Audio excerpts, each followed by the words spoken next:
Well, today we have a very special guest. One of my best friends. He was originally my mentor, and now we just hang out and shoot the shit and meditate all the time. It's a great combination of humor and intentionality, and we learn a lot from each other. And this is Braden Orgill. Orgill, yeah. And yeah, I'm Zach. And I'm Mark.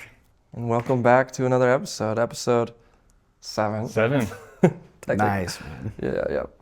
So, I mean, we like to start off every podcast with a little bit about people's journeys. And so I've heard your journey many times. But Yeah, you've been part of it. Even better. True. But I think it's good to showcase where people came from and how they got into meditation, or just knowing that there's something different, you know? And so I guess walk us through that. When did you know that reality wasn't all as that it seemed, at least from what we could see and sense with our 5 senses? And when did it shift to really transformative, where you started putting in the work and taking action? Okay. I guess to be technical, I remember even as a young child, I felt really, I guess, claustrophobic within systems, going to school and my parents would take me to church, and all of these systems just felt like weird forced boundaries to me, and my mom probably could tell this story better than I could, but I remember when I was 5 years old, I had to give a book presentation about Hansel and Gretel, the book, and in front of my whole class, and I guess there's a wishbone in that story, so I brought a wishbone into the class, and I was going to break it apart, but my mom says that I just was telling the story, and then I just was like, fuck it, I'm going off script, and I threw the wishbone across the room, and all the kids laughed, and my mom said I got this look on my face that I was intoxicated with the laughter, and then I went and grabbed it and I started doing it again, and the teacher was like, what the hell, come get your kid. And so I guess, and that only grew more and more as I got older, I just sort of was always really a curious kid, a curious guy, and always questioned why things worked the way they did or why people behaved the way they did. I was really just inquisitive about that kind of a thing. So you kind of pushed the boundaries naturally from that moment on? Yeah. So I've heard many stories. Yeah, you know how I am. Middle school, high school, it's but that's where it started, where I wouldn't call it a class clown, but for lack of better words, you stepped into that. Sort of, yeah. Or I just noticed we're all sort of behaving uniformly together in this way, and then I just sort of would deviate and kind of do my own thing, and that's sort of been the pattern, for better or worse, at times. That's just how it was growing up, just the kind of guy that I was. Interesting. And so, yeah, I just would I just love to explore different ideas, and would explore something and test it, and if it didn't work out, I'd build another model, and then... Even as a kid? As a kid, yeah, even as a kid. Outside of the system. So do you have an example of that, I guess? I guess it was more on a micro level. I would just sort of just see what behaviors worked or what behaviors produced different outcomes in certain contexts. You know what I mean? Okay, I was just really sort of experimental that way, So it's a social aspect. Yeah, a social aspect, or just in business and work, I just love to try different things, which eventually led me to, you were hoping to segue that into meditation, yeah? Yeah. I mean, that's how you operated, and just exploring life, and then, when did things really shift? Because it sounds like you knew, and a lot of guests we've had have said, I knew since I was a kid, it was not as it seems, but it's to some extent we're still playing the role to some extent, right? Yeah. And so when did it shift to I guess when it started to become really meta was, a number of years ago, I had a great job. I had an office job, was making great money, and on paper had a life that society told you should want. But at the same time, I was experiencing severe depression, anxiety, but I didn't understand that was what I was experiencing. And I reached out to a guy who actually I would consider one of my mentors, and had a conversation with him because he had been really open and vocal about his experience with plant medicine. So I was like, you know, I was really looking for any sort of relief at this point. I had tried, you know, a traditional therapist, and just nothing seemed to be clicking. And so I had a lunch with this guy. It was very brief. And I was like, dude, essentially I told him, I was like, I want to try psilocybin mushrooms. And he was like, had the awareness to tell me, he's like, I don't think you need that yet. He's like, just try. He's like, the whole reason you're feeling unhappy, experiencing these emotions, because there's a voice in your head that's running constantly, and it's sort of dictating all your behaviors and decisions and everything. And I had never once in my life heard about that. And I left that lunch, and it felt like thousands and thousands of years of whatever had left me, you know, just simply by becoming, and then I started to notice it. And then without really knowing what I was doing, I would catch myself like throughout the day. And I was like, oh, I'm having this thought pattern again. I'm experiencing this emotion again. And I would do whatever. I would move my body differently. I would just do different things at different times to try to mitigate that. And over time, it became manageable. Wow. So I guess that's when when I sort of like came out of drone mode and really became a little bit self-aware at least. Yeah, you were like doing the work before you knew you were doing Exactly. I really had no idea what I was doing. I just heard what this guy told me. And then I started to dive into different like modalities of spirituality and, you know, just trying to explore different ideas, because this idea of the voice in my head and the idea that I was the observer of it, I wasn't the voice, I was just simply the observer of it, was really fascinating to me. So I started to explore that idea. I, you know, started to explore different like internal narratives, ways to construct it. And, you know, eventually I stumbled onto a podcast where I'm listening to this neuroscientist talk about meditation. And I just was sort of like, I didn't really think anything of it, but I was curious. And then I guess I went and visited his website. This was a number of years after I discovered the voice in the head thing, right? So I'd been exploring for a little bit, and stumbled onto this neuroscientist who's talking about meditation and how it can, you know, you can restructure, you can activate different brainwave states, you can introduce different thought patterns, essentially just construct a whole new personality. And I'm like, well, that's interesting. Didn't think much of it.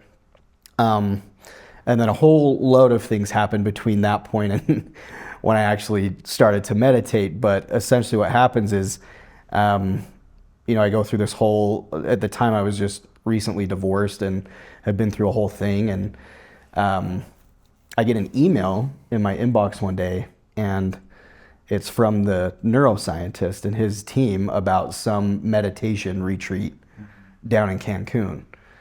And I'm like, well, that's interesting. Like, I don't remember signing up on their website or anything, but I looked at the price. I was like, oh, that's kind of expensive, you know, maybe, but I considered it. I was looking to get out, do something new. And that same day, I had just sold a home that I owned, and I got a call from my realtor, and he's like, hey, you have a little bit of money in escrow that you need to retrieve. And the amount that I had to go retrieve was the exact amount, the cost of this event. And so I was like, well, I didn't know anything about synchronicity or anything. I just thought, well, that's a coincidence. I guess I'm gonna go to this event, you know. Had a little extra cash, and so I signed up for the event, and it was a Joe Dispenza retreat. And I had no idea what I was getting into. I had zero clue. At the time in my head, meditation and yoga were synonymous. Like, I thought they were the same thing. And so in my head, I'm thinking like, oh, it's in Cancun. Like, we'll probably go do a little beach yoga, and then everyone's gonna, you know, party and get fucked up on the beach. And that sounded appealing to me at the time. Yeah. And then, so I get down there thinking that's what I'm getting into. And, you know, imagine my surprise when I show up the first day and there's this neuroscientist talking about quantum physics and brainwave states. And I'm like, am I at the right fucking thing? Like, I think I might be in the ballroom over. And then, yeah, from there, I started to meditate. So I don't know if that's what you're looking for. That's my long-winded No, that's great. Story, yeah. Because then you started practicing heavily, right? Yeah. Like, that changed your life forever. Yeah. You dove into the like, maybe his books, maybe more information, and started deconstructing it like you would. Now I'm seeing the pattern as a kid. Yeah. You started going into this structure and started like really diving into the intricacies. Am I right? Certainly, yeah. And what was appealing to me, like the draw for me, Okay. was at this event, this guy was presenting all sorts of data, right? He wasn't just saying do this, meditate to meditate. He was explaining the changes that are taking place in your brain and body as you're doing this, and then I'm hearing, people talking about their own experiences with it. And I'm like, okay, there might be something to this. And I noticed that this guy was speaking in absolutes, meaning that there wasn't a lot of room for gray area in what he was saying. And yeah, just this being the same curious guy, I would, listen to the lectures, we would do the meditation, then I'd go straight to my room when that day was over and I'd research everything because I was an ultra skeptic, like I was looking to debunk it, but I was finding like empirical data and peer-reviewed research to support the things this guy was saying. And so I'm like, okay, this is interesting, Yeah, I find like Dr. Joe will say science is the language of mysticism. He says it's this contemporary language of mysticism. Okay. Yeah. And it's also like a way, he says something along the lines of it's how like the human being can relate to each other or something along those lines. Yeah, I think he's accurate in that he says science is a unifying language. Like when you use dogmatic or traditional language, you sort of divide an audience because people already carry an association of like the chakra system or different language, and so the language of science is sort of what unifies an audience or a community. Cool. Yeah, I think it's true. I mean, it's changed my life. It's changed Mark's life. The same work. So, yeah, I mean, Braden, you're honestly like inspiring with your devotion to the work and your ability to create at this point. We use the word create instead of most people will think of the word manifest, but your ability to create from the field. So, and I say field intentionally, I kind of want to go into the quantum model of reality, if you will. And if you could give like a basic general, I know it's so vast and it's infinitely vast. Totally, yeah. But a basic like idea for those who have never heard of the quantum model of reality, what that kind of means to you and how you would express that. Yeah, I think the thing to understand about this, primarily for the average listener, is that there's a field of energy and frequency that exists beyond the senses. So your five senses, what you see, hear, taste, touch, smell, is what plug you into three-dimensional reality. Without those senses, you would have no experience of this. However, the building block of everything material is the atom, right? And scientists discovered earlier in the 19th century or the 20th century that the atom was less than 1% material, and the rest existed mostly as energy. And they discovered that this energetic field was informing matter, right? So there's this field of energy that influences the material world. It governs it. And if you're thinking in terms of a hierarchy of laws, you've got the Newtonian laws, which we can observe. It's all about the predictable, how the planets orbit around the sun. We can shoot a rocket to the moon, predict exactly when it's going to arrive there and how fast it's going to go, everything like that.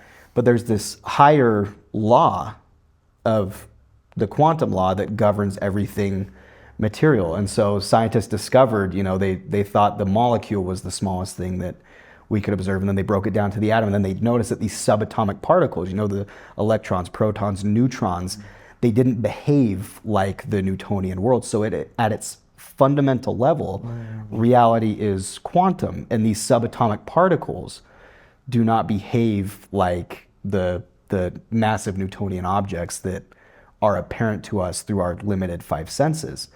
And the real application of that is, so if there's this field of energy, right, is there a way to interact with it?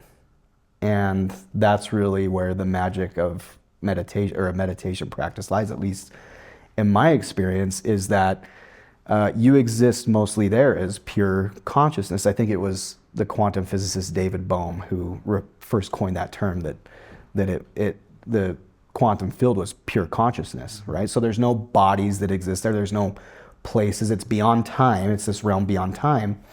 And it is what governs the 3D Newtonian world. And so, yeah, the question then becomes, is there a way to interact with it? And that's where meditation is sort of the vehicle that facilitates that. You as a human consciousness, you know, becoming nobody, no one, no thing, nowhere, no time. You pull all your attention off of the 3D world, all of a sudden you're left with a void or a vacuum of anything material, and nothing exists there except for, like I said, energy and frequency. And so the process that you're talking about, like, yeah, you mentioned people like to use the word manifestation or creation. Well, the process is, if you can change the information, if this field is full of information, if you change the information in this field and everything material exists as a projection or a hologram of the information in this field, if you change the information in the field, could you change the appearance of matter? And that's sort of what I think we're really just, you know, at the tip of the iceberg of what's possible with this, but we're discovering, and now there's, you know, 500 billion data points, more than 500 billion data points to demonstrate that that's the case, that certainly is the case, that if you change the information in this field, you change the pattern, then you change the projection or the hologram in three-dimensional reality. Yeah, so that's, like you said, it's a really broad topic, but in a nutshell, if I were to slap it on a rather large bumper sticker, that's it. Yeah, that's beautiful.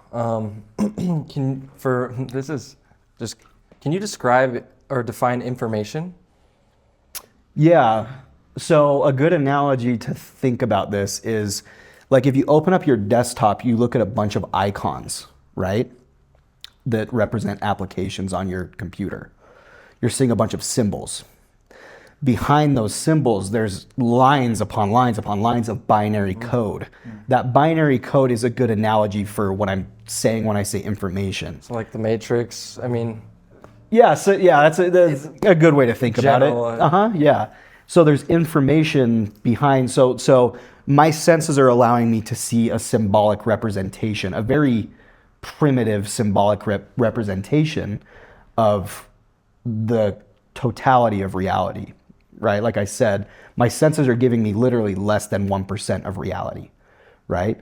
And so the information, when I say information, I'm talking about, you know, those lines of binary code, for lack of a better term, you know, that's what's behind it. Yeah. Okay. And so all frequency is carrying information, and this field is rich with frequency, with information. It's literally pregnant with possibility. It's infinite. We're talking about, theoretically, it's infinite potential, you know, infinite possibilities. And yeah, the material world exists as the collapsing or the material representation of that information. I have a question. Yeah. So like when you meditate, right, you're lowering, not lowering your frequency, but you're going to a slower wave state, right? Like you're going to theta, theta, which is a slower frequency, right? And so when do you access the field through meditation? Like, what is that about? Is it like through waves? Are we...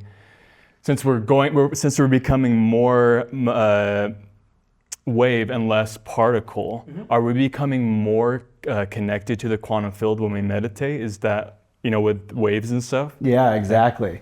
That's a great question. When you meditate, when you open up your focus to a void of nothing, right? You broaden your focus. You go from a convergent focus on matter to a divergent focus on nothing.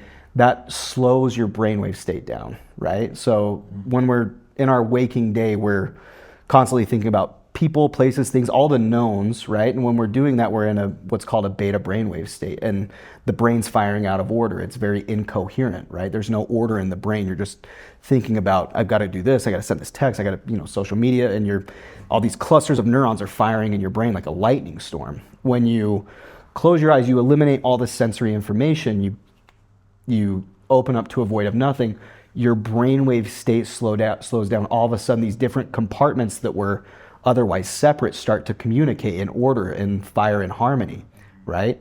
And so going back to what I said about the field being pure consciousness, in order to linger there, it would make sense that you have to become pure consciousness. And how do you do that? You have to eliminate all the sensory information. You have to pull all of your attention, and it takes a tremendous amount of, as you guys know, of effort and energy to do this, to pull all your attention off of everything known and place all of your attention, and where you place your attention is where you place your energy. If all of your attention exists in this field, if you can get to the point where you literally abandon the three-dimensional reality, then you access the field. And in that state, yes, you are in a very slow brainwave state. Your brain is very coherent. Yeah. And all those compartments are firing in order. They're communicating with each other, right? And we can measure that, right, with brain scans. I really want to honestly like get measured. Yeah. Like, Yeah. so I can better identify when I'm in each, because that's what I've been kind of practicing lately is like, oh, I just went back to like I was saying it before we were on air, but I just went back to alpha. Yeah. And I was like, I start drooling and it's like, I'm out of theta into alpha and I'm like, damn it. And Yeah, you start being able to notice. And so I'm getting better at it, but Yeah. how do we know when we're like really connected to the field and aware of that? Or how do we better become aware of that? I think like for me, I could tell that I'm there. And I don't want to sound too like esoteric, but there's no sense of self, because the identity called Braden that's connected to everything material, that's gone at that point. Sure. Right? Yeah. Because all of my attention, all of my energy is in this field, right? And you do that, you get there again by you're opening up your awareness. You're going from a convergent focus to a divergent focus to nothing. And you have to be able to linger there, and you'll notice that your attention wants to start going back to the 3D world. You have to catch it, place it back on nothing. So like I was mentioning, it does take a tremendous level of awareness, and that's why it's easier to do this like right when you wake up, because you're climbing the ladder from, delta, which is restorative sleep, to theta, to alpha, and then to beta, which is your waking state. So if you can sort of catch yourself in the middle there, it's easier to stay in theta than it is to go from beta to theta, right? Then when you're waking day. Yeah. But I would say, it's, and you start to experience a greater level of connection, like a much greater level of connection. Like right now, my senses are fooling me into thinking that I'm separate from Mark, I'm separate from Zach, I'm separate from this wall. All of this seems so separate, right? But Einstein himself discovered that it was this unifying field that was connecting and responsible for everything material. So another sign that you're sort of moving in the right direction is you start to experience a greater level of connection to everyone, everything. That's a really great sign that you're moving toward that field, right? And then when you're in it, it's not even like, oh, I'm in the field now, because there is really no you. You're pure consciousness. That's the only way you can exist there. Yeah. When you're there, are you aware of your body at all? Like, can you become like?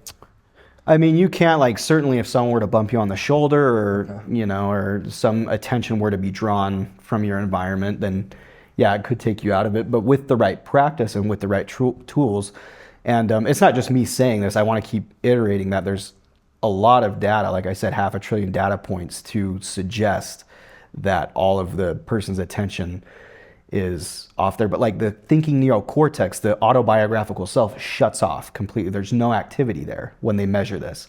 And so everything connected to the personality in three-dimensional reality, there's no activity in that brain area. And so that's a measurable thing. And so that's a great way. If you've got a device that can measure that, you can go back, and that's a great way to notice if you're connected or not. But yeah, there's a bunch of different ways to tell. But I think, like, I want to make it a point too. It's not like this is like an elusive field. Like, it's not like a club that's only reserved for certain people. It's just simply a matter of attention. You take all your attention off your body, off the environment, off of time. You start to have a different experience. You'll experience greater levels of order, greater levels of wholeness. Those are real sensations that you'll actually start to interact with. And then the cool part is you come back from that, and that change is now reflected in your biology. That's another thing that's been measured, quite a bit to this point. But yeah, so there's all these, I could go on and on. Yeah. The body upgrades from it, because you get an upgrade. I want to also make it clear that the field is, we are matter, so the field is also projecting certainly, yeah, ourselves as matter. Yeah. And so when we are tuning into that field, we're changing the information naturally. Yeah. Certainly. And upgrading our system. Yeah.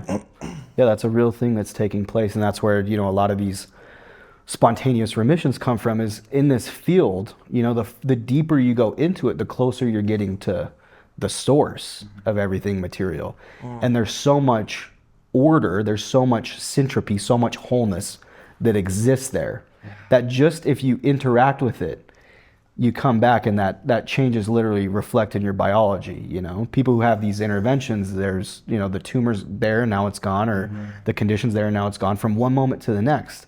And this is, you know, these are no longer just like Bible stories. These are real things that are being measured, that are happening in real time. You know, people are healing things very quickly, having new experiences very quickly.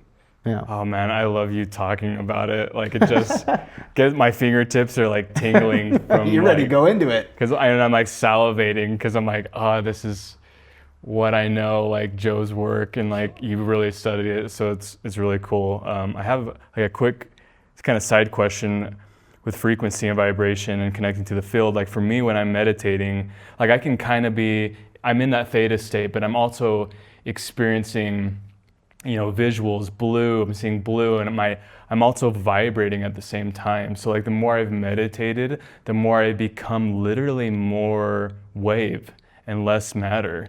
And I can feel it in my like body and fingertips. And I just want to know what experiences you might have had, feeling that feeling of becoming more wave and less particle. And also, oh my God, I forgot my question.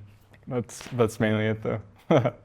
So in my experience, what have you experienced that in meditation, that vibration of it's electric, right? When you meditate sometimes, you can literally feel it in your fingertips of what you really are. You're not this body. I mean, you are, but a very small amount, right? And the more you meditate, the more you become more in those higher vibrations, and you become more of what you become a part of the quantum field more. Yeah. And you notice it in your life, you know? Yeah, totally.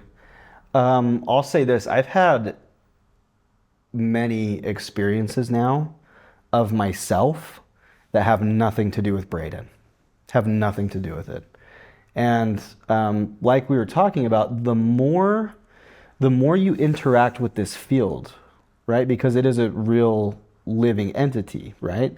The more you interact with it, you become more of it, and it becomes more of you. And this is it's the divine intelligence that's keeping your heart beating. It's literally, what's loving you into life every single day. And I think it's a worthwhile practice to make time to cultivate a relationship with that. I've had my share of experiences of, really it's just about the unknown. And like we were talking about, if we're dealing with unlimited possibility, unlimited potentials, and in that realm, there's no time, there's no separation between cause and effect, right? So thought becomes instantaneous experience, right? And I think this is what ancient traditions have known for a long time and been trying to describe in a limited way. There's this realm that they had access to that they became familiar with, and I think that's sort of where we're headed now. Yeah. Oh my gosh. Yeah. Whoa. Yeah. I don't know if you have another question, but I have another question. Go ahead. Was there a time when you were getting into meditation, was there a time when you were like, oh my gosh, like I can actually feel my heart and brain connecting again? And since you've been to the retreats, you started learning about heart and brain coherence. And prior to that, you probably didn't even know what that was, right? No way. So I'm wondering if there was a time in meditation where your heart blew up and you were just like, whoa, like there goes my waves up to my brain. And now I can create, and like now the waves are coherent and they're not flying everywhere where there's anxiety and stuff. Yeah, that's such a brilliant question, Mark. It was at that first event again, and I went into this really raw and naive. I had no idea about any of this, right? I had no idea what to even expect, but like I said, the information was really interesting to me, and what I didn't know, what sort of hit me like a brick wall, was that by consuming this information, paying such close attention to it, I was installing neural circuitry in my brain. I was priming my brain and body for a really magnificent experience. And so there comes one day, I think on day 3 of the retreat, and we woke up really early in the morning and we were doing this meditation that I wasn't really looking forward to. I didn't really care. I was just sort of there, just sort of like playing, like I was there for a different thing. And, we were doing a meditation that in essence brings all that energy that's stored at the base of your spine that you use to procreate and eliminate and other bodily functions, and we were moving that up the spine, right? And I was just sort of, it was like 4 o'clock in the morning, so I was just sort of paying attention, just going along, and then all of a sudden, he guides you up the centers, and we got to the 7th center, and my eyes are closed, but in my field of perception, there was this hand that was lingering here, like this. And I didn't really think anything of it. Like couldn't even process that it was weird because it was so early in the morning. I was so loopy and tired, and it went like this, and it flicked something off my head that I was interpreting as some block or something, and it made a metallic sound. And at that moment, my whole it felt like there was a cone going into my head. I realize how this sounds, right? But I'm just being honest. It felt like there was a cone of light being dumped into my head. And I started to convulse on the floor, and the volunteers had to come over. I realized that's what the volunteers were there for. Wow. And I had this really massive experience, but it was so much energy being integrated into my body. Wow. And this experience lasted for like 5 to 10 minutes. I don't really know. Wow. But I was just being what it felt like I was being bathed in light. Yeah. And I'm sitting there in the middle of this fucking ballroom in Cancun, like, where is that coming from? Right. And I remember like when it was over, I like that was so far beyond whatever I thought was possible for me. It was so strange. It was such a weird experience, but at the same time, it felt so familiar. And I was like, I remember thinking, I was like, that I've been hearing about the love of God my whole life. That was what that was, but it was coming from somewhere within me. Like I was like, I just hadn't made contact with that. And so that was sort of my first really big experience that opened me up to, oh, this is reality might be way bigger than I thought, right? But it was, I guess, I don't know if I necessarily became waveform there, but that was my first big experience with some integration of energy from that field, Yeah. And so, yeah, it was, but yeah. Wow. You got. I didn't know it lasted 5 to 10 minutes. Yeah, it lasted a while, and I was like, I didn't want to stop because it felt so, like I didn't really want to come back from that kind of an experience. Like the volunteers were holding me down on the floor, and I like through the retreat I had heard people making noise and stuff, and I was like, they're just doing that for attention. But like I wanted to scream out. I was literally biting my tongue so I wouldn't interrupt people and make a noise. But yeah, I came out of that and I was like, what in the fuck was that, man? That was way beyond my pay grade, and that experience right there changed me forever. When it hits you, there's no question. No, man, yeah. Yeah, I remember the retreat, like I got in my own head. I'm like, these people are all having their experiences. And then I start thinking they're just wanting attention or whatever. Sure. And so, but yeah, so how long have you been practicing? More or less about 5 years now. Yeah. Every day? Every day religiously. It's a non-negotiable. If I'm on vacation, regardless of what I'm doing, it's a non-negotiable for me. Yeah. See, you said 4 to 5 years? That? Yeah, about 5 years. Uh-huh. Wow. Yeah. Every day? Every day. I haven't missed a single day. And how long do you meditate for? I'll allow for a couple hours in the morning. Sometimes I get to where I need to be sooner than that. Yeah. But I'll allow for a couple hours in the morning, and then if I've got time in the evening, before I go to bed, I'll do another one. But the point isn't to just sit in meditation, right? It's about producing outcomes. It's about evolving your experience. And so as much as I meditate, Zach knows me, I'd love to really go enjoy my life as well and experience all these new creations, all these new opportunities. It's a really fun and enjoyable experience, but that's where I generate it, is sitting in my room with my blindfold on. I'm curious. I was listening to this clip of Alan Watts today, and he was talking about if you're meditating to get somewhere, he's like, you're doing it all wrong. But like, we're kind of, again, that's kind of like an ancient tradition of meditation, is just sitting in nothing, right? There's no intention, but this new science behind it is like, there's an intention behind it. And you said, sometimes you get to where you want to be. Mm-hmm. Like, what do you mean by that? Like, I know what you mean by that, but for the audience, like, what do you mean by you meditate and get to where you want to be in the morning? Sure, yeah, great question. So It's quite possible that you sit down, you turn on your blindfold, you turn on some guided meditation, and then you just think about your day the whole time. And you think about people you got to see, the emails you got to send, all these things you got to get done, and then you get up, and then nothing changed. You got up as the same person. So I won't unseat myself until, and I'm self-aware enough to know what I need to change about myself internally. I won't unseat myself until I've changed in some way, because I want this day to be an evolution of what happened yesterday. I want to evolve my experience.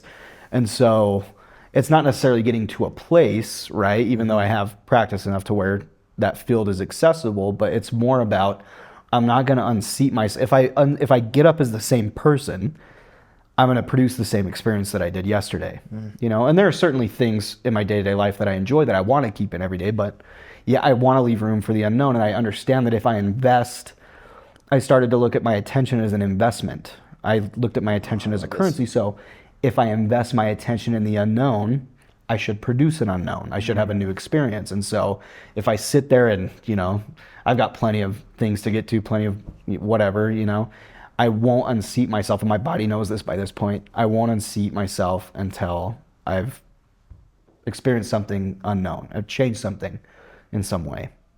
That's my, I guess, threshold for how I know when I'm there, right? Super cool. And one thing that I always thought was awesome that you would say is that you would cancel any plans if you didn't feel like you were to where you wanted to be. Yeah. I would push anything. If I had something coming up, regardless of what it was, if I wasn't where I needed to be, if I didn't overcome myself first, then I was just gonna go through my day as the same guy. I was going to produce the same experience, and I just refused to do that. So clearly, this is the most important thing to you. to me, yeah. Other people might see differently, but Sure. To me, I'm really interested. Like I said, I've just always been really curious, And now for me, it's about how many unknowns can I produce? How many new experiences could I produce, in one lifetime? And so, for me, it's a non-negotiable. I have to do that. Yeah. Damn. So would you say the key to, so you can't just meditate and your life will change, right? Would you say you have to go into the 3D and also change your life? Do you think there's a combo there? Certainly, yeah. I think that's a really good point too, because I think we have to sort of straddle both worlds. I think human beings are the enigma, the union of the animal and the divine, and so certainly yes, but I think that change starts at the level of thought. I think if you produce, you have between 70,000 and 90,000 thoughts a day. For the average human being, 95% of those are going to be the same exact thoughts they had the day before. Same thoughts going to lead to the same choice leads to the same behavior leads to the same emotion, and then that same familiar emotion is going to reinforce the same thoughts. You're in a loop now. Yep. Right? And so you certainly, you have to change your behavior in the three-dimensional world if you want a new experience. However, I believe that originates at the level of thought, right? Can you change your level of thought? Can you change your level of consciousness, your level of awareness? That's what's going to influence your body to make a new choice. Yeah. Oh, I love that. Yeah. Or at least make it easier. Make it a little easier. Yeah. Yeah. We're fighting against biology sometimes, but. I'm also curious about, like, when you're in the field, I mean, you talk about everything's frequency. So we have the pineal gland, which is basically a radio receiver. And so once you're in the field, we do the breath, which we've talked about a few times on the podcast. And we don't really have to get into it right now, the breath at least. But we understand that the pineal gland is a radio receiver. And so when you're in the field and aware of nothing, I guess this is like my own personal question, I guess, in a way. Sometimes I feel like I struggle tuning into a thought when I'm there. Like it ends up like fading into just like nothing, and then random things happen. Like I have random mystical experiences, Sure. which I know that's part of it. That's the unknown. But I guess my question is, when you're in the field, how do we connect to a frequency? Yeah, brilliant. So there's some moving parts to this that are, you have to have some fundamental knowledge to understand. So there's a gland that sits at the top of your spine, sort of between the back of your throat and the back of your head, right in the middle there. That gland is called the pineal gland, and it produces serotonin to wake you up, produces melatonin to start to wind down and go to sleep. That gland is a neuroendocrine transducer, right? So when activated, can interact with these different frequencies. That's the latent system in the brain. That's the anatomy of this sort of experience, right? So to answer your question, when you're in a realm, you're literally in a realm beyond space and time. You're no longer a consciousness local in a body in space and time when you're in this field. And the important thing to remember about this field is it's unifying, meaning that there's nothing separate. This is the source of everything. So you're beyond this illusion of separation, which would imply then that you as a consciousness, simply by becoming aware of a frequency, a potential, would start to experience the emotion or the energy associated with that experience, right? And so the way to think about this in 3D is quantum physicists, going back to what we talked about before, they discovered that, the traditional model that they taught us in school, that there's a nucleus of an atom and then there's electrons and protons and neutrons, and they're in fixed orbits around the nucleus, like planets around the sun, doesn't behave like that, right? That the cloud that this electron could appear in was like the size of Cuba, right? And what it took was an observer, right? The electron appeared where they expected it to appear. And after they would take their attention off of the electron, it would turn back into a wave of possibility. That's the same thing that we're talking about here. There exists infinite waves of possibility, infinite potentials. And all it requires is an observer. It's the observer that collapses the wave into particle, right? So the way to become the observer, that's what we were talking about before, it's becoming pure consciousness, pure awareness. And again, that's not as a body local in space and time. When you're a body local in space and time, you think about a potential or an outcome you'd like to produce in your life, and automatically you experience the emotion of separation or lack of it. As you climb up the scale of greater levels of connection, greater levels of order, less separation, you as a consciousness begin to shorten the gap between cause and effect. That's what that is, right? Shortening the gap between cause and effect. And so when you talk about being connected to a frequency, it's you as an awareness, a point of consciousness. No longer, you're not Zach any longer, you're pure consciousness, becoming aware of a potential, right? And by doing that, you're observing some wave of possibility into form, right? And like I mentioned, it's not just me saying that, there's plenty of data to suggest that that's how, at its fundamental level, this reality behaves, right? But connecting to that frequency, it's just becoming aware of it. Nothing more, nothing less. Yeah. Beautiful. Yeah. I have a question about the pineal gland and meditation. Like, this is a question for myself too. I just thought about this, is like, to connect to the quantum field, you can become more, like I said, more wave and less particle just by meditating, right? And going into nothing and practicing that.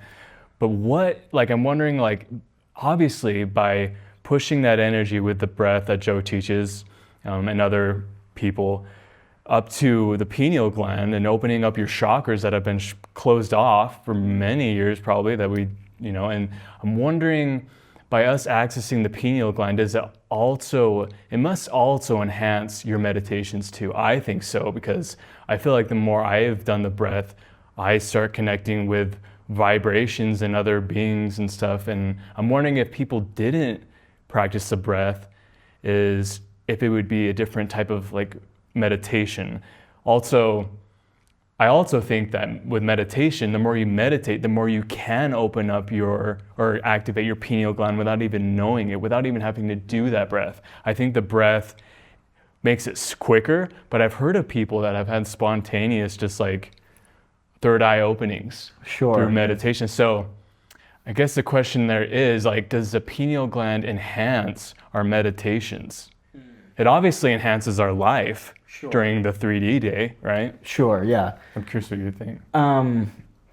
So again, I have a hard time making claims that aren't supported by data. So I'm not doubting anyone's had that experience. I mean, they certainly can. What I know by this point is that there are various hormonal centers that exist within the body, right? They all carry their own intention. They all carry their own or emit their own information. They have these little clusters of neurons. You're talking about energy centers, right? Okay. Yeah, I'm just trying to No, layman's that's good. term for the That's listeners. good. I was like, yeah. right with this guy. The energy centers. And so what happens is over time, we are wired for survival, right? And so we think and feel in such a way that promotes survival, right? So we start to, by default, store a lot of emotion, a lot of energy in these lower energy centers, just because we're constantly producing the hormones of stress, cortisol, epinephrine, norepinephrine, adrenaline, because we're constantly mobilizing energy for any perceived threat in our environment. So we store this energy in our lower energy centers, and by default, by doing that, we're becoming more animal and less divine. We're becoming more particle and less wave, right? We're becoming more dense, essentially. The breath that you're talking about, we're taking that energy, we're milking those lower energy centers, we're taking that energy up the spine, and that energy, instead of being released out via orgasm or ejaculation, can actually go up, right? And it goes up in the form of cerebrospinal fluid that can compress these tiny little rhombohedron crystals that sit at the base of the pineal gland. Creates a piezoelectric effect. That pineal gland's activated. And so it certainly enhances your meditations in the form of just energy being delivered back to your brain instead of being stored in these survival centers where they're not really doing you any good unless you're running from a saber-toothed tiger in a threatening situation, which does happen to people. But it's sort of silly because we're navigating this like modern world with hardware that's hundreds of millions of years old or however, it's like, and so, but yeah, taking that energy and delivering it, you're activating that gland that sits in the back of your head that I was talking about. And it's that gland that is, like I mentioned, the neuroendocrine transducer that we talked about, all frequency carrying information. That gland can decode that information into vivid imagery or a full-on sensory experience that might to some people seem even more real than me and you talking here right now. But that's that information being decoded, sort of like how when you put a vinyl on a record player, it's making a sound somehow, it's reading the information, or a TV antenna picking up a frequency and transmitting an image. It works very much the same way. It's a transducer. But yeah, it certainly does enhance, at least for me and many others, the meditation experience because, and there's data to show now that energy is going back to the brain, right? Instead of going out or being stored in those lower energy centers, yeah. It's funny, I've been reading the chapter today, chapter 12, 12 on the pineal gland. Mm-hmm. And correct me if I'm wrong, when we move that energy up and we keep creating this piezoelectric effect with the little crystals, mm-hmm. It causes energy to come back through our brain, right? Mm-hmm. And it's like it causes it to. Now I'm like blanking out, so maybe you can help me here.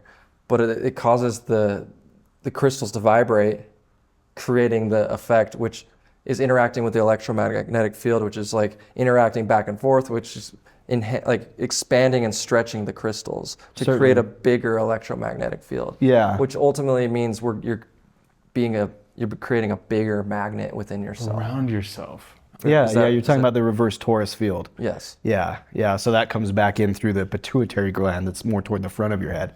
But yeah, so essentially, most people are unaware that every living thing, even planet Earth is emitting an electromagnetic field, right, of energy, and everyone's fields, every living being field is constantly interacting with one another. But yeah, when those rhombohedron crystals are activated, it creates the piezoelectric effect, and then that field starts to expand and go like this, right? It starts to get bigger. It can get up to, I think they said 9 meters wide or something, and yeah.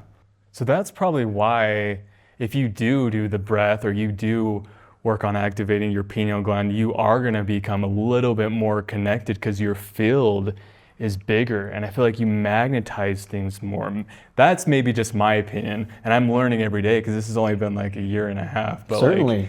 It would make sense because you're activating that field up here, which, like you said, it's a radio receiver, North and South Pole. And you become that, but yeah, it just amplifies it even more. I mean, for me, I feel like if I wasn't doing the breath and activating the pineal gland, I would have different experiences in my meditation and during my life too. Like, it's changed the way I like see things too. Like, I remember when it first opened up, I felt like I was on, maybe not fully on mushrooms, but like everything was alive and breathing. Wow. Yeah, it was really powerful. It was actually, sorry, this isn't about me, but like it was my first event. Yeah. And that happened to me too on my first event. Like, definitely opened up my chakras. And then out of nowhere, I remember like in the middle of the week, my eyes were closed and everything was like electrified and it looked like a lightning storm in my head. Like, it wasn't dark anymore. Everything, it was like my pineal gland was like, and my brain, I think too, was starting to like connect. But I could see a whole electric field just like flashing, and I thought that it was the lights in the ballroom, but I had my blindfolds on, so I'm like, what Like, is who turned on the this? strobe light? Yeah. Exactly. Yeah. And I was like kind of freaked out by it, but anyways, that's how I knew, at least for me, that I was like activating my pineal gland. I talked to a few people, but I think it happens differently for everybody with their awakening and how they open up their heart and how their pineal gland's activated. But yeah, I do think that it is really powerful to have your third eye open. To me, it just changes everything. I feel like synchronicities happen more, you're more aware, you draw things to you quicker. Even though I know in meditation you can do that because you can connect to the field by lowering your waves, but I also think it just enhances it.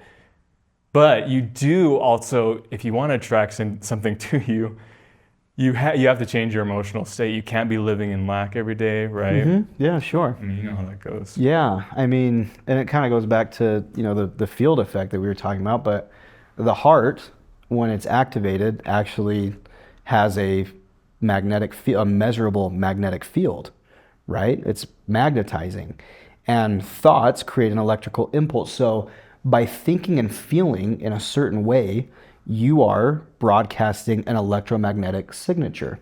And talking about those potentials that we were talking about, they exist also electromagnetically. So if you can create a match between your electromagnetic field and the energy of this potential, there's a strong possibility that you shorten the gap between the thought of what you want and actually having it, right?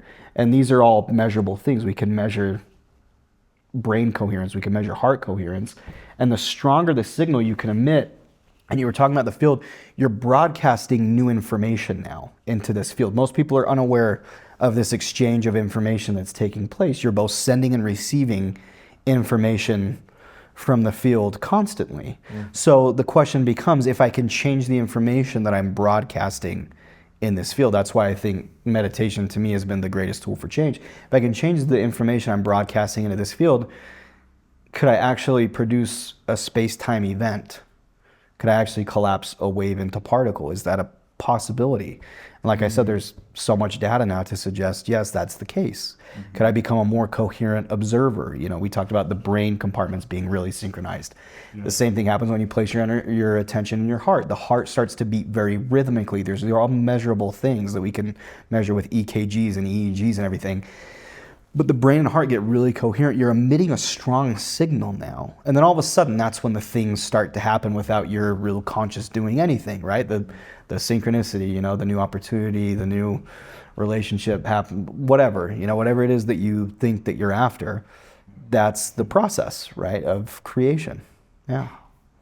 Well, it's like, what is so fascinating to me and sad, honestly, is like, of course we're not learning this in school. Like, what, you know what I mean? Like, this is ancient wisdom that has been, what I think, has been hidden from us or has been lost. And we are in the time now where it's coming back. We're literally living in, like you said, or you kind of said, biblical times of Christ consciousness and waking up. And so I just think it's crazy, and I hope this changes, which I think it's definitely going to with Joe Dispenza and other people that have this information. It will eventually be taught, and we will start meditating more and remembering. But I just find it, it's just too bad. Like, I'm grateful to know this in my lifetime, though. Like, Yeah. people die and they don't even know, which is Sure. their story, and not saying it's wrong, but I'm like, wow, what a privilege and honor to know this information. And it's like, I can't go another day. And as you know, when you wake up, you're like, I can't go another day without learning more and giving this information to other people, not forcing it, but planting seeds, because I want them to feel what I feel. Yeah. Yeah, but it's crazy it's not taught in school. Yeah, I think we would have produced a different society if that were the case, Yeah, I'm like, do you believe that like it has been hidden from us, or do you think that's kind of like conspiracy, or do you think there's like a big story behind this time in our reality? Like, we're living in beautiful and intense times. Yeah, I think there are certain parties, certain individuals who benefit from our ignorance, to put it that way. So I think there is a huge incentive to maybe keep things like this hidden. And I think that's why things like this carry a stigma, or have been stigmatized, is that comes from the top down. I think human beings, if we understood actually how powerful we really were, but we're seeing right now, we're seeing a collapse in government, we're seeing a collapse in financial institutions, we're seeing collapse in education, in all these systems that are currently governing our society. And I think that's because there's a new consciousness that's emerging. And so I think, whether hidden or lost or however it disappeared for a little bit, I think that the truth has a way of making itself known. And I think that's what we're seeing currently. And like you said, it's a fascinating time to be alive. I think it's the most polarized the planet has ever been. And I think it doesn't take a rocket scientist to look out in society and think that we need some sort of intervention. And I think, that's why I think science is important. I think it's, like we were talking about, the language that unifies. But I think now that we're able to measure these things, and they're not so woo-woo, and they're not dogmatic so much anymore, I think that's really important, because when you can measure something, when you actually show people data, it's a lot easier for them to get behind it, instead of, this is the tradition, this is the club, it's the, what the tribe does, even though we're wired that way. But I think when you can present data and you can measure these things, it becomes really compelling. Who would have ever thought like that science and meditation were combined? I know, yeah. And it's like, it's not woo-woo anymore. Like, I was totally in the matrix before my Joe Dispenza retreat, or just, you don't even have to go to retreat, just by reading his book, Breaking the Habit of Being Yourself, and talking about emotions and changing your emotions, the basic things in life that we've learned, the science.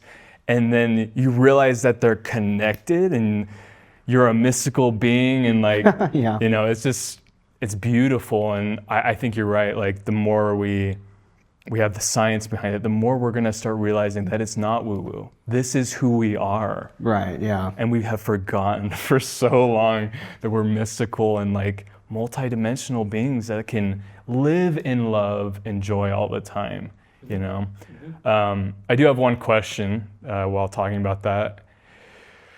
I love asking this question, but for people that don't know how to open their heart or really feel their heart, what would you suggest to them to start feeling their heart?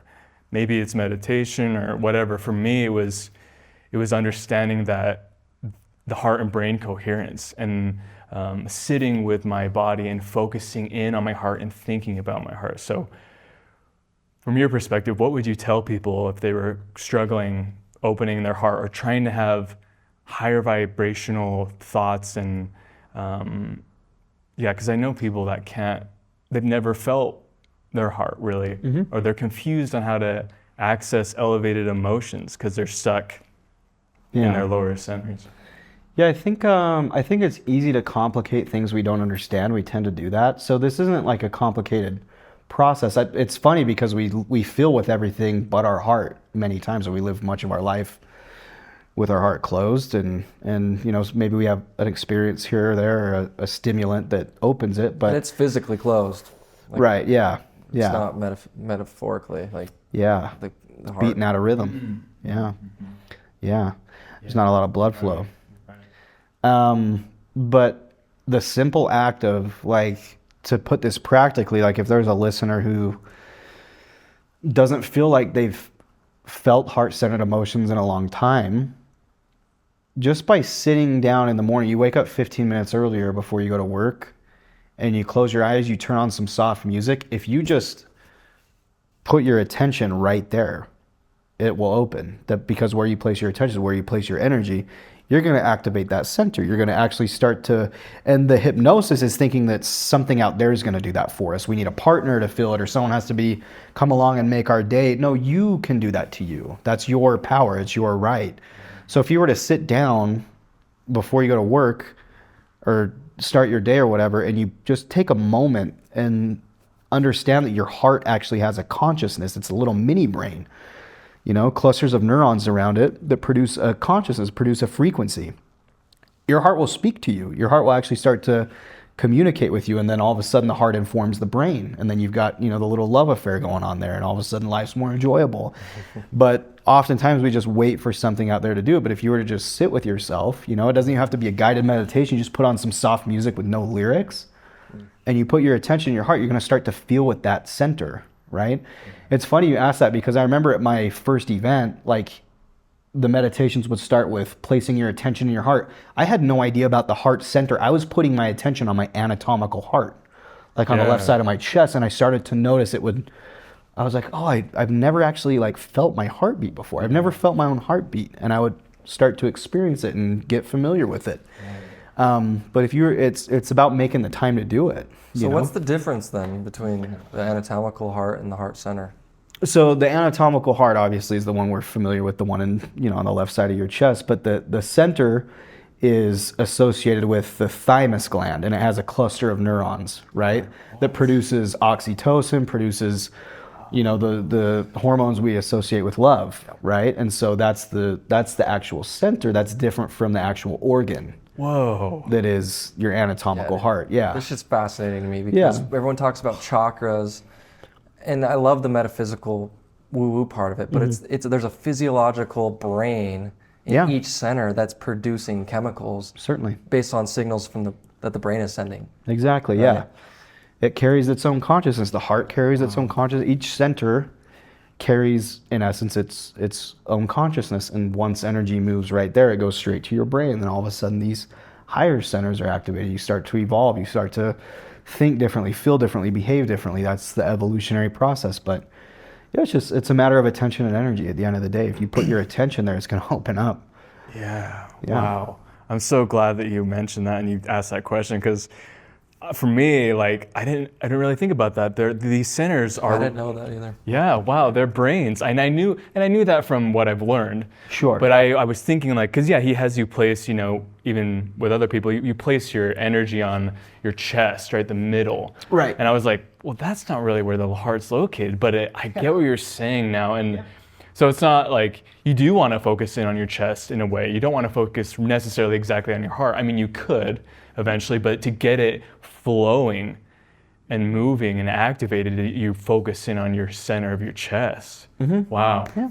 That's awesome. Yeah. And then it'll start to produce oxytocin, the love hormone, and all of a sudden that heart starts to open up. There's greater blood flow even than to the anatomical heart, because this all works together. Wow. Separate. So, yeah. Thank you for that. Yeah, so if you're having trouble opening your heart, or there's a bunch of different things. Go do something nice for somebody. Go get to know somebody who's, in an assisted living center who doesn't have long to live.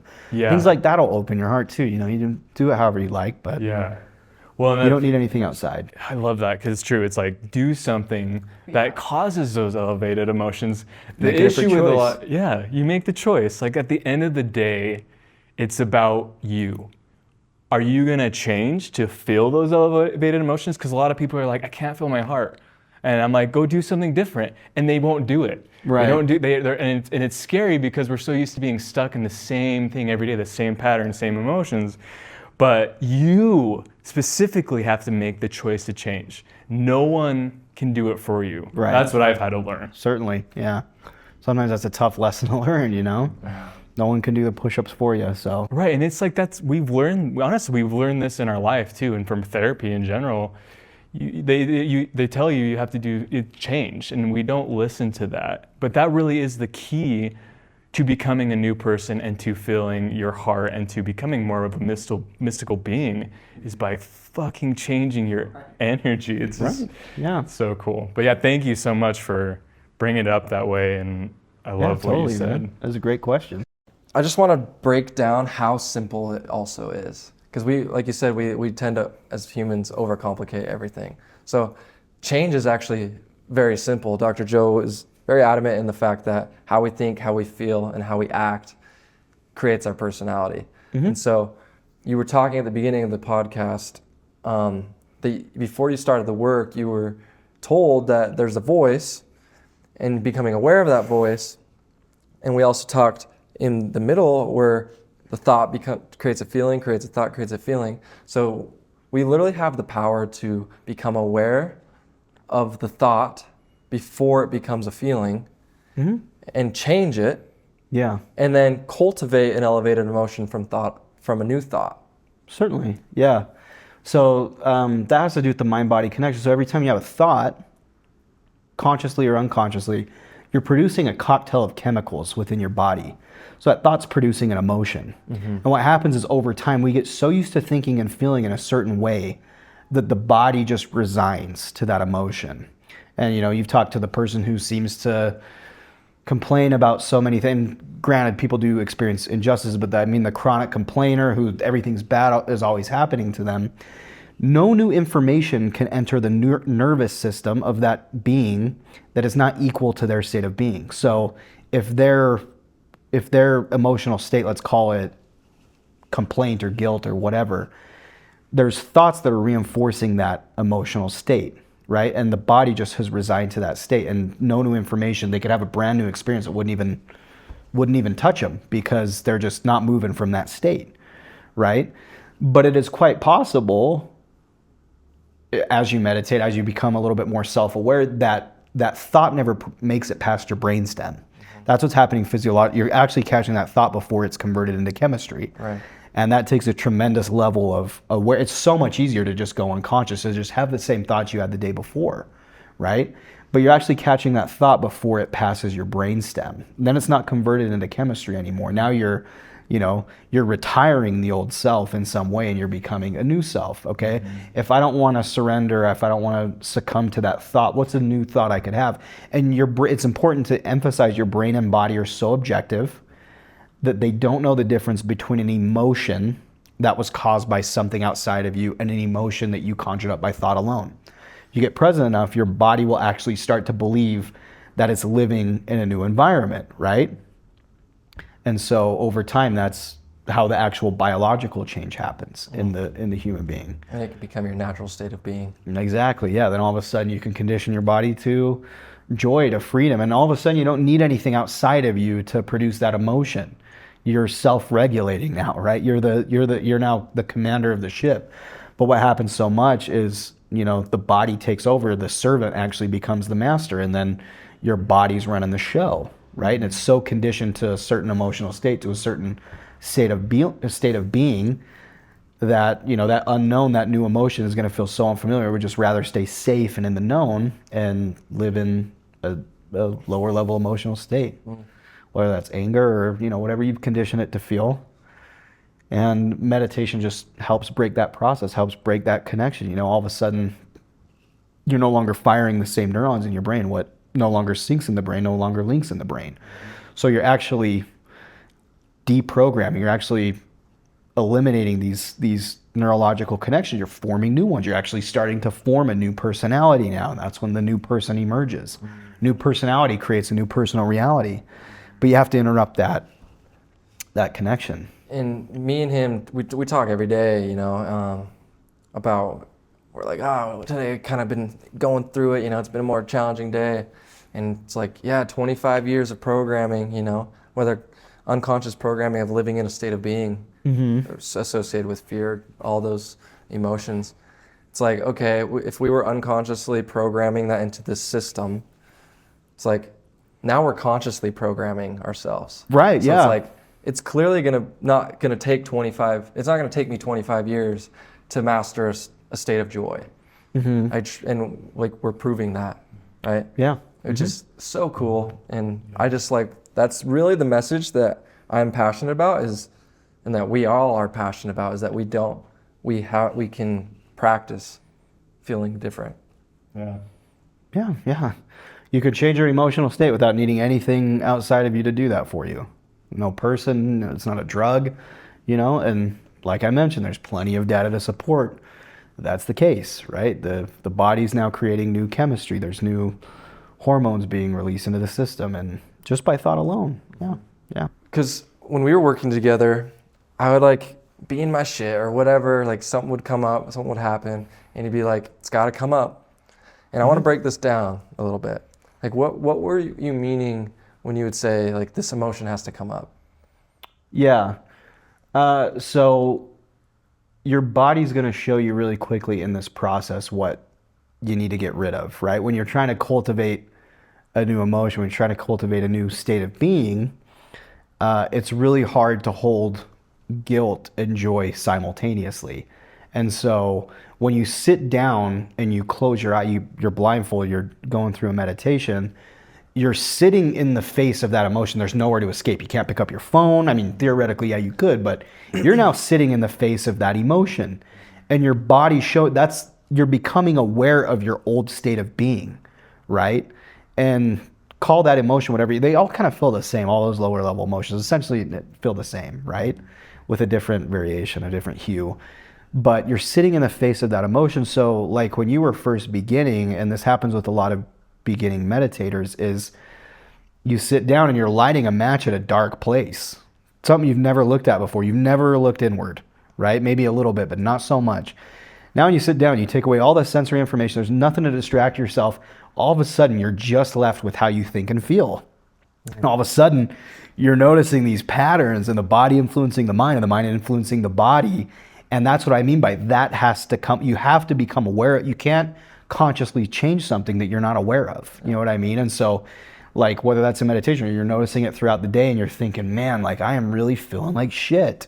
Why? Because all that's happening outside of you, that light's bouncing off molecules, there's stuff going on. It's your interpretation of it that's making you miserable. You're stuck in a pattern.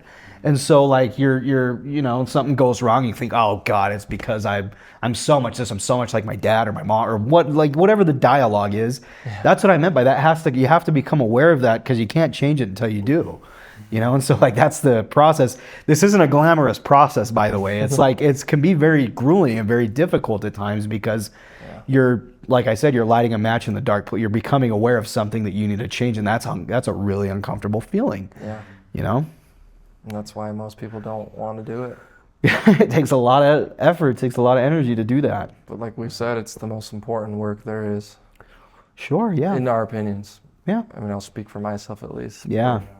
I just have so many people in my life, well, not as much as I used to, but people that still just, I see them and I'm like, your life isn't changing because you're not changing. Like that's all I think about now since I know this. And it's something I have to tell myself every day too. Like I was talking about, like I still get in my shit where I'm like, why am I still feeling these lower frequency emotions? And I'm like we've been programmed for so many years, but I swear to you, for people watching as well, it's like the more you do it, the more you meditate, the more you just become aware and you practice it every day, things do change. And the more that I've meditated every day, I swear I feel joy so much more often.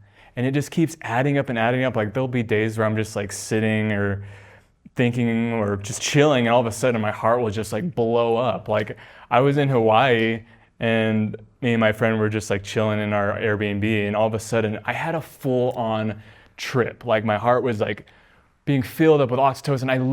It definitely felt like I was on Molly for sure. Nice. And I just was like, just cried and I rarely that happens to me. But the more I've meditated, the more I get those random times where my heart is like, oh, I'm happy for no reason. Right, yeah. It's pretty cool. Yeah, it's wonderful, man. Yeah, I think the main thing is just like you literally have to change, and it is the hardest thing because it is so uncomfortable. Yeah. But it's the practice. Like it's just like learning how to play basketball and becoming better at basketball. You just keep doing it and doing it and doing it, and right. Yeah, so it's pretty cool. I just love all the science that you brought into this with meditation, because I think, like I said, most people think meditation is just woo-woo, and Yeah. you know, there's so much science backed with it now, and yeah, I'm really glad that we had you on. I didn't realize how much information you had, and I mean, I knew from Zach, but I had to hear it for myself. So Yeah. thank you so much. Yeah, no, thank you guys, man. It's been wonderful. Yeah. I mean, I love you. Love you too, brother. I wouldn't be here today if it wasn't for you, you know? Yeah. So. Yeah, we're all here doing a podcast talking about meditation. Like, Yeah, I who never would've thought. This is I'd where be it doing started it. for me, so. Yeah, it's cool. Is there anything else you want to share? No, not particularly. I've just thinking about the average listener listening to this. I think, like I said, I think it's a worthwhile practice to make the time to connect with your heart, with the field. And so, yeah, just inform yourselves, and there's plenty of information out there, and get going. Yeah, beautiful. I agree. Okay, you gotta know. Thanks for tuning in to episode 7. This is Blissed Out, the podcast, and we had Braden on, and this is Zach, and I'm Mark, and love you guys. Thanks for tuning in. Dope.